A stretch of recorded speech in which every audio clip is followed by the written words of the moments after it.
Hey everyone, welcome to the first episode of Stitches and Crime, my new YouTube channel crossover series. My 5-year-old here wanted to welcome you to this first episode before things got inappropriate for his little ears.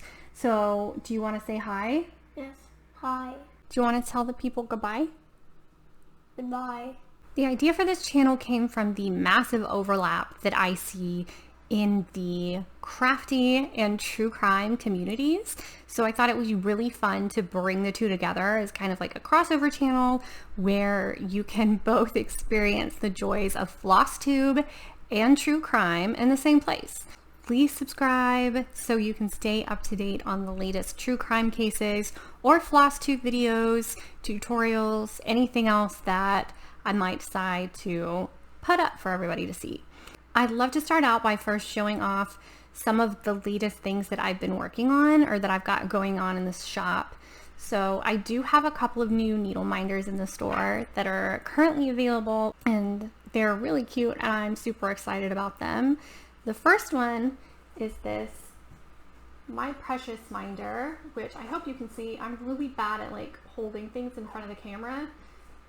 So you can see it's Lord of the Rings inspired. You've got Gollum with the famous My Precious phrase, but he's holding a needle instead of the ring. It's really cute. It's a really good size.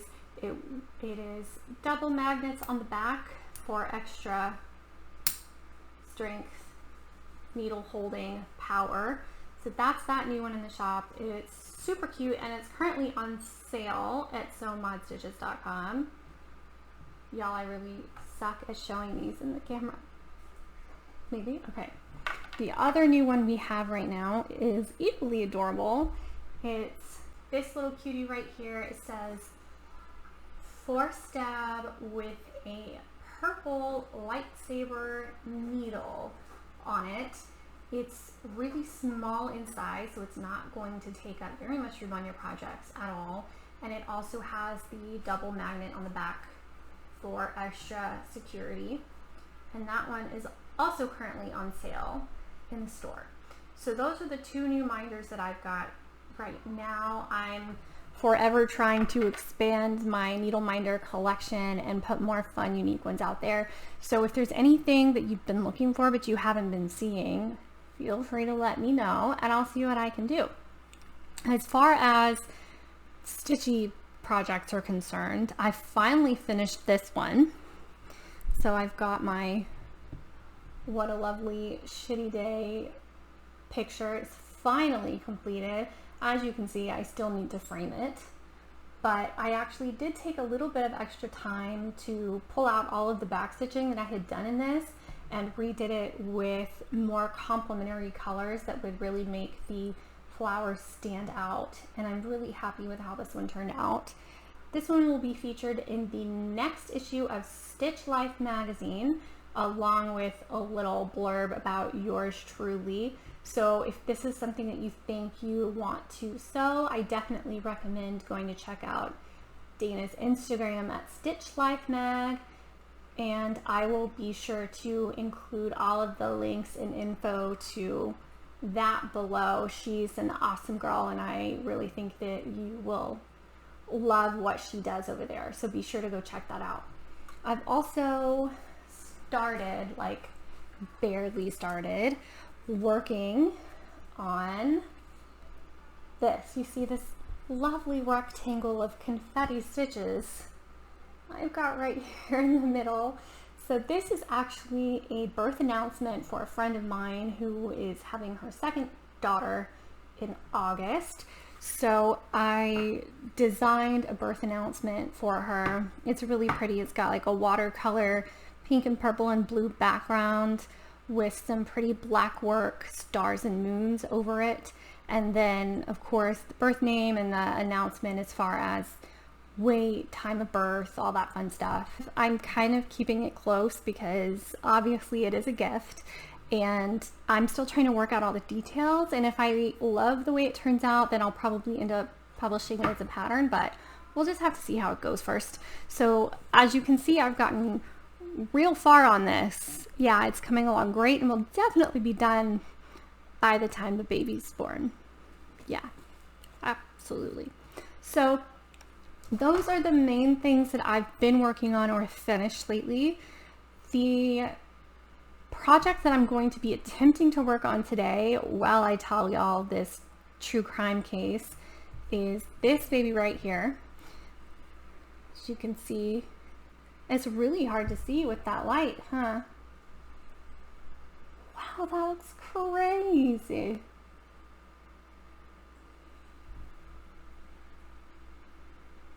The colors are not showing up at all. That's really weird. I've been toying around with the idea of a cross-stitch phone case for a long time now.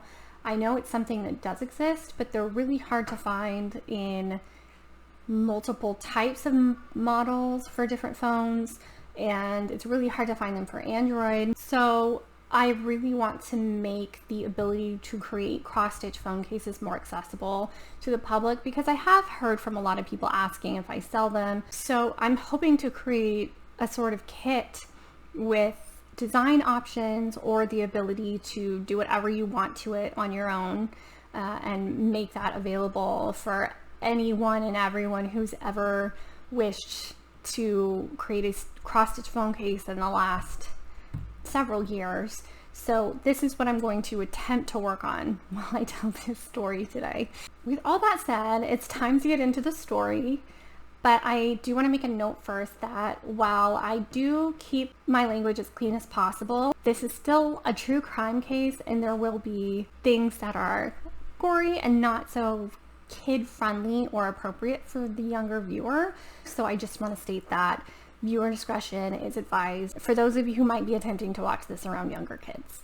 Our story starts on Thursday, October 9th of 2014, when John Hruby called the Duncan, Oklahoma Police Department to report that his 9mm handgun had been stolen out of the glove compartment of his vehicle. By Friday morning, friends and co-workers of the Hrubys became concerned when John and Tinker didn't show up for work at the Marlowe Review that morning. Their 17-year-old daughter, Catherine, missed her classes that Friday and didn't show up for a sleepover that she was supposed to attend that night. When the Hrubys didn't arrive at their intended destinations on Monday, October 13th, concern turned into panic as friends and family worried about where the family could be. Around 9:15 the morning of October 13, 2014, Rosemarie Chavez arrived at her housekeeping job at the Hrubys' house at 1217 Bent Tree Street. Upon entering the house, she found 48-year-old Joy Tinker Hruby and 17-year-old Catherine Hruby dead in the kitchen.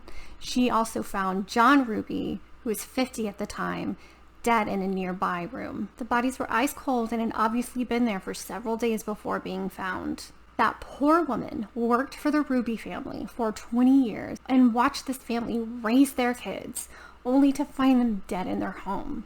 I can't even begin to imagine how terrified and destroyed she must have felt finding this family in that way. A beautiful memorial was held for the Hrubys, where 800 people from the community attended on October 19th of 2014. Flowers and picture collages lined the front of the church, along with a volleyball covered in loving memories and tributes from Catherine's friends and volleyball teammates.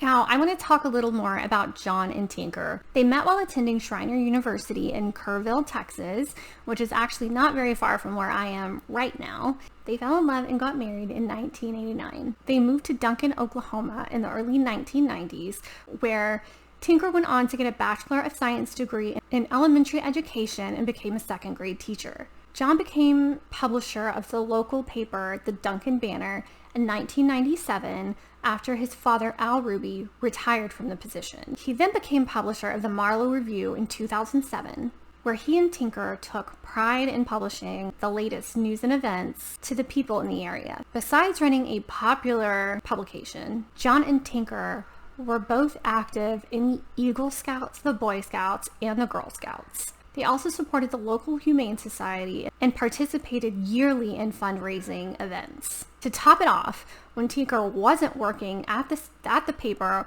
or giving her time and effort to the community, She was a private investigator. The two welcomed their firstborn, Alan Joseph Hruby, in 1995, and their daughter Catherine was born in August of 1997. So I want to talk a little bit about sweet Catherine Hruby first.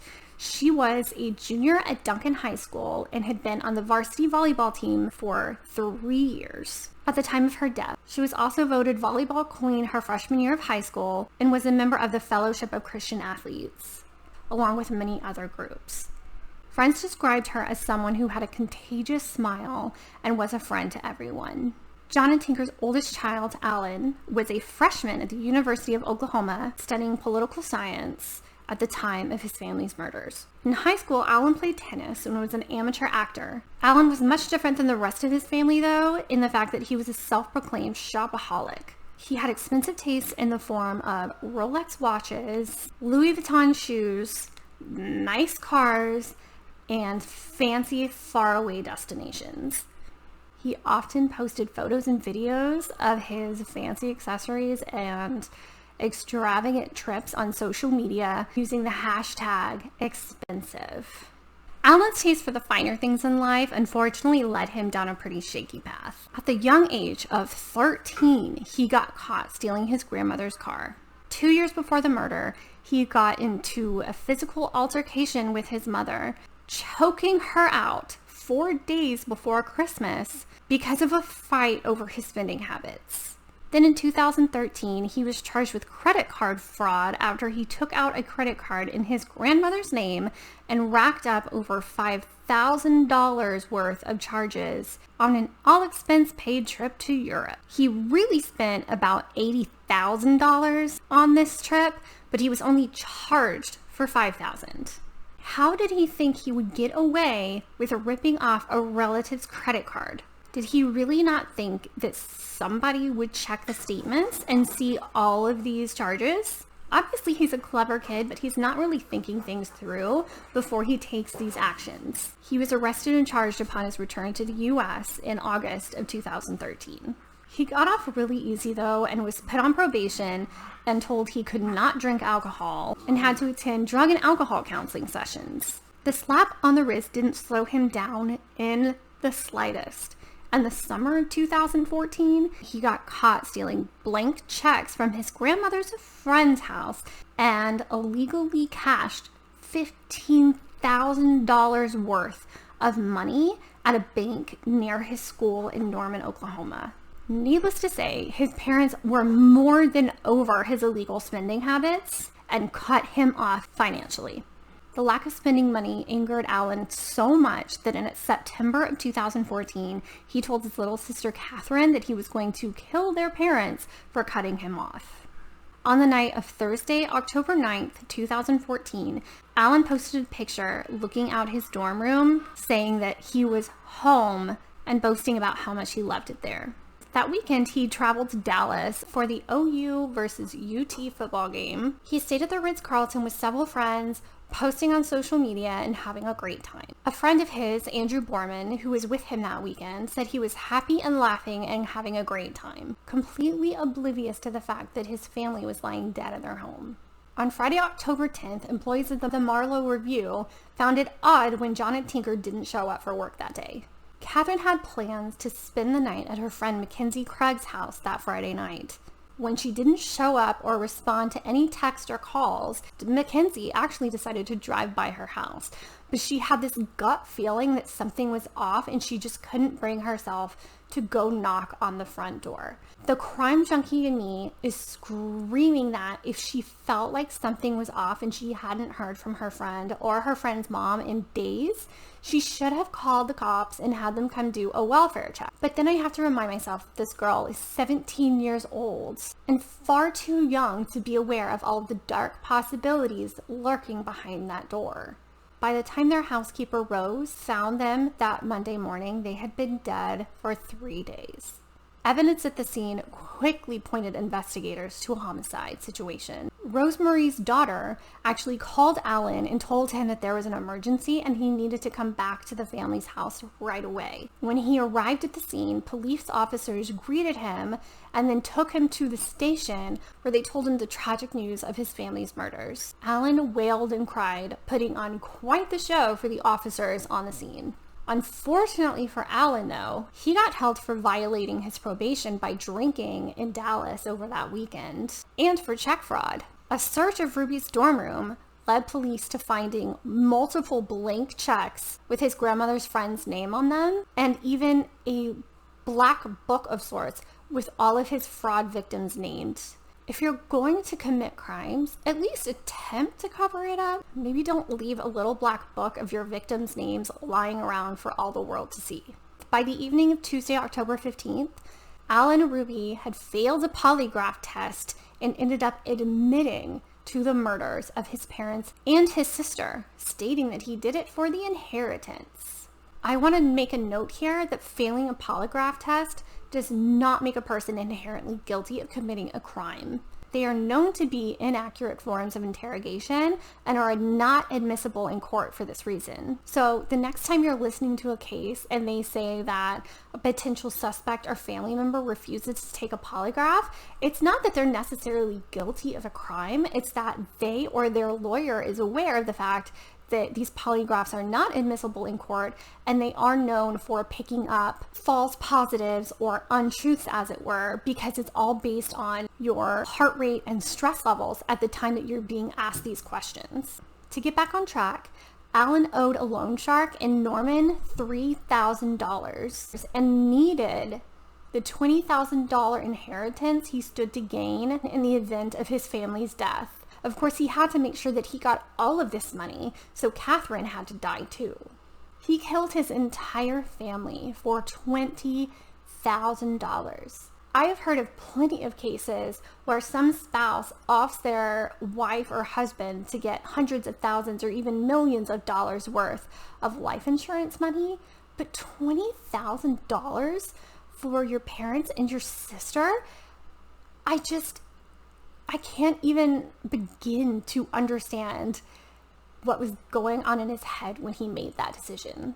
To make it worse, he later claimed that he didn't kill the family for inheritance, but stated that he just felt off that day. I feel off most days, and I would never kill someone because of it. That is the most ridiculous excuse for murder I've ever heard. He also originally explains that he stole his father John's 9mm handgun out of his truck the night before the murders. Now, if you remember, John called to report his gun stolen the day he was killed. Poor dude never would have thought in a million years that his own son stole his gun to use it against him later that same day. On the evening of October 9th, Alan snuck in through the back door of his family home, leaving his cell phone in Norman so he wouldn't be tracked. He then snuck in through an open back door at his parents' house, ambushed his mother, Tinker, in the kitchen, and shot her twice, once in the head and once in the neck. He hid and waited for his sister Catherine to come in from washing her car, and then he also shot her once in the neck. He then waited for his father John to come home from work, where he shot him once as he entered the kitchen. John fell, exclaiming, "Ouch!" and then Alan shot him once more in the head. He then drove back to his dorm room in Norman, Oklahoma, stating that he threw the gun and the house's security camera into a lake on the way. This statement proved false, however, when the security camera and the gun was found in a storage unit later that month. Alan was originally sentenced to 3 years in prison for credit card fraud while he waited to go on trial for first-degree murder for his family. Investigators found 5 9mm shell casing at the crime scene, as well as fingerprints on the door to the gun safe. 6 fake IDs were found in the home, all belonging to Alan. 4 of these were inside the safe. What does a 19-year-old need with 6 fake IDs? I never even had one. In July of 2015, Alan wrote a letter to the Oklahomans stating that he 100% deserved the death penalty. He said, "This is by far the hardest thing I have ever done. The tears have all been real. I lost my entire family at once. How could they not be real? Are you kidding me? You lost your entire family at once? You're the one that murdered them in cold blood because you felt off that day." It's really, really hard to feel any sort of sympathy for this kid. On March of 2016, Alan Hruby pled guilty to 3 counts of first-degree murder in order to avoid the death penalty, earning himself 3 life sentences without the possibility of parole. Tanker's family was happy to take this concession and take the death penalty off the table, knowing that it meant their family could move forward and try to find room to heal and move on from this awful experience. There are a couple of interesting points in this case that I can't help but mention. After Alan stole the handgun from his dad's vehicle on the night of the 8th, he got pulled over for speeding around 1 o'clock in the morning. He told the officer that he didn't have a driver's license and gave the officer the fake name of Dakota Moore. He was given a ticket and let go. How was he let off with just a ticket for driving without a license? According to drivinglaws.com, in Oklahoma, driving without a license is a misdemeanor, punishable by up to 30 days in jail, with fines ranging from $50 to $300. I find it really odd that he was not arrested and charged for driving without a license that night. Also, the fake name Dakota Moore was a real person and former classmate of Alan's. The two apparently had a dramatic history, though I couldn't find any concrete details to nail down what kind of history they had and why it was so bad. And that wasn't even the first time that Alan had used Dakota's name when being pulled over. He also used the name on April 24th of 2010. As a mother of 2 little boys, this story wrecks me. We do our best to raise our kids and teach them what it means to be a contributing kind member to society. From everything said about John and Tinker Hruby, they were great parents with giant hearts who did everything they could to provide a great life for their children. By all accounts, Alan was much different than his parents and his sister, with different values and morals. I can't help but look at nature versus nurture in this case and think that nature may have had more of a contributing factor than nurture here. What are your thoughts on this case? Are you familiar with it? Do you know any other information about this case that I haven't provided? I'd love if you commented below and started a conversation with me about this case. And with that, it's over. The first episode of Stitches and Crime is complete. All of the resources I used to research and write this story can be found below in the description. Please hit the like button and subscribe to stay informed of any new cases or true crime news that I may post. And if you want more, be sure to follow me at SewModStitches over on Instagram and Facebook. That's at SewModStitches